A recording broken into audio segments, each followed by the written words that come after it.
இந்த வீடியோல கான் குட் எப்படி யூஸ் பண்ணலாம்னு பார்ப்போம்.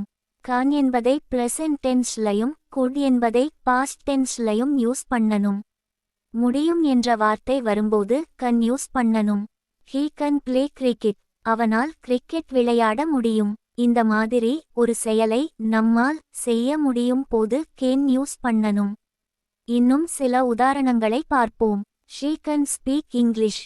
அவளால் ஆங்கிலம் பேச முடியும். I can't take care of myself. என்னால் என்னை பார்த்து கொள்ள முடியும். அடுத்தது குட் எப்படி பயன்படுத்தலாம் என்பதை பார்ப்போம். முடிந்தது என்ற வார்த்தை வரும்போது குட் யூஸ் பண்ணணும். He could play cricket. அவனால் கிரிக்கெட் விளையாட முடிந்தது. அதாவது ஒரு செயலை கடந்த காலத்தில் செய்ய முடிந்து நிகழ்காலத்தில் செய்ய முடியவில்லை என்றால் குட் யூஸ் பண்ணணும். இதுவே நெகட்டிவ் ஆக சொல்லும்போது கானோட் குட் நோட் யூஸ் பண்ண வேண்டும். அவனால கிரிக்கெட் விளையாட முடியாது. இதை எப்படி சொல்லலாம்? He cannot play cricket. இப்படி சொல்லலாம். இப்போ கடந்த காலத்தில் சொல்லணும்னா எப்படி சொல்லணும்? அதாவது அவனால கிரிக்கெட் விளையாட முடியல. He could not play cricket. கடந்த காலத்துல வரும்போது குட் யூஸ் பண்ணணும். இந்த குட் என்கிற வார்த்தையை பணிவாக பேசவும் பயன்படுத்தலாம். உதாரணம் பாருங்க. யாராவது என்னிடம் சொல்ல முடியுமா?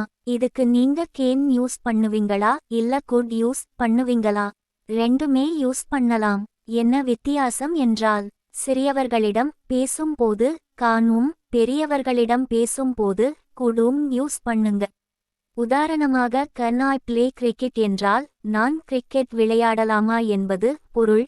இதையே நாம் கொஞ்சம் பணிவாக கேட்க வேண்டும் என்றால் கான்க்கு பதிலாக குட் பயன்படுத்தலாம். Could I play cricket. இன்னும் சில உதாரணங்களை பார்ப்போம். Could you drive slowly.